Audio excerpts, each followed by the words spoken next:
Well, hello again, everybody, and welcome back to yet another episode of Notes from the Pastor Cave. The Pastor Cave looking rather lovely today with the sun streaming in through the downstairs door and the downstairs window a little. Well, it comes into the window a little bit. But anyways, this I believe is video note number 31 because we celebrated number 30 last time around. If you are just seeing this for the first time or you haven't subscribed yet, please go to YouTube and subscribe to Notes from the Pastor Cave. And that way you can set it up. You can get updates. You can get a little notification every time that we produce a new one of these, which so far we've been able to hold steady with 2 a week. And sometimes with my schedule it's just miraculous that you get 2 a week. So very excited to keep this rolling. We're on the verge of spring here in the Northeast United States. And some of you remember some of the friends I've had along. We had the little unnamed sheep that was here for quite a while, and then one week he was on my headset here, but for the most part he was on the microphone. And then 1 week, or actually just one episode, we had a visit from Mr. Met. We'll probably have more visits from Mr. Met along the way. And then there's this guy, and this was in the children's class that Mrs. Pastor Cave was teaching last week. They were talking about Lazarus, Lazarus all wrapped up in his grave clothes and being called forth by God. So this is a little project they did. This is it's a spoon with gauze and eyes, and this guy has. You don't have to worry about naming this guy, which you really failed at last time. This guy already has a name, and so this is Lazarus. Lazarus will be joining us for a while in Notes from the Pastor Cave. I want to jump over to Exodus chapter 10. I told you we'd be rolling along here, and so just to look at fuzzies flying around in the room here, probably cat hair. We're in kind of the middle. Well, not really past the middle of the plagues. So we're in this pattern of Moses going to Pharaoh and saying, "Let my people go." And then Pharaoh refusing to do so. And then what happens is that Pharaoh kind of gets into this little, I don't know if you call it a habit maybe, of making excuses for himself. So something terrible happens, and he comes to Moses. He says, please make the frogs stop. Please make the hail stop. And he begins offering reasons, and I guess you could say excuses. And last episode, number 30. I just want to remind you again, number 30. Last episode, number 30, we talked about how Moses, admits that he's done the wrong thing by not letting the Israelites go, but he makes it not only his own fault, but he makes it everybody else's fault too. I and my people have been wrong. Well, it doesn't have anything to do with your people. You're a dictator. You're a Pharaoh. You have the sole power to either keep these people or let them go. So don't make this everybody's problem. And it's one of the things we talked about is that that's one of the things that we do when we're uncomfortable, between God and us, and we're uncomfortable with something that we've done. Sometimes we try to loop that into a group excuse. And well, Lord, all of us messed up. We were all wrong. It's kind of like, when you were all out in the car joyriding, as a teenager, and you get caught, and it's, it wasn't anybody's one idea. It was all our idea. So, punish us all together, because nobody just wants to step up to the plate and say, hey, it's my fault that we went joyriding, right? So it's the same kind of thing. But what it shows is an overall disrespect for God. Anytime you're kind of coming up with excuses, it kind of shows that you think maybe by what you're saying or what you're doing that you can kind of pull something over on God, that you can kind of pull the wool over the old man's eye. You think of God as this, doddering old fool in heaven. And, so Pharaoh thinks, okay, well, if there is this God, Yahweh, if there is this God, I can talk my way out of this. I don't have to really just say, wow, I was wrong, I'm sorry, which is what he really needed to say. And then he needed to let the people go. He needed to take action on that.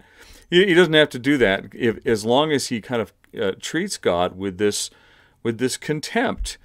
That maybe God, doesn't know everything, and maybe I can hide some things from God. And anytime we try to kind of bamboozle God, we're actually showing disrespect for Him. And lo and behold, and so this whole thing, the 10 plagues, we get all focused in on the plagues themselves.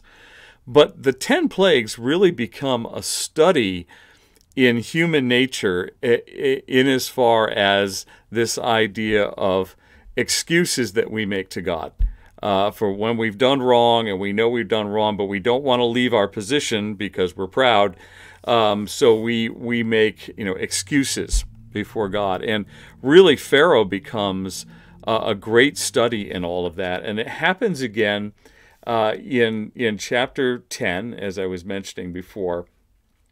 And this time the plague is locusts. So hail has come, and you can imagine hail. Hail's bad enough on crops anywhere. But hail falling on Middle Eastern crops that aren't used to having hail fall on them, really did a number on the agriculture of Egypt. Okay, so then the next plague that comes along is a plague of locusts. So there's this east wind. Sorry, I'm looking at the map in my head and doing it backwards from you. But this east wind comes and brings zillions of locusts, a locust plague like the world has never seen before. And those locusts consume everything that's left after the hail crop damage. All right, so there's not a green anything left in Egypt, even along the, you got to remember, the Nile is this rich source of water, and wonderful, beautiful things could be grown along the Nile. Well, not anymore. They are wiped out. The locusts come and they eat everything that's green, and then Pharaoh comes to Moses and says, please, call on your God, make this stop. And God sends a strong west wind and blows all the locusts away. And it says a locust couldn't be found in Egypt after that. But in the midst of all this, verse 16, then Pharaoh hastily called Moses and Aaron and said, and this is before he gets Moses to produce the the strong wind that will take them away. So he hastily calls to Moses and Aaron. He says, you got to read this carefully. I have sinned against the Lord your God and against you. Okay? Wow, we're there. Pharaoh's finally there.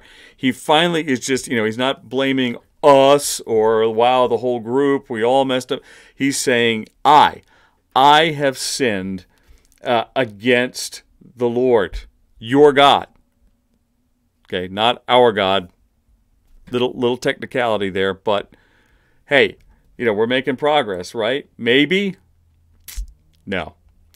Because then in verse 17 he says, now therefore, forgive my sin, please, only this once, and plead with the Lord your God only to remove this death from me. Okay, so it seems like Pharaoh he's getting so close. He's getting so close to the truth.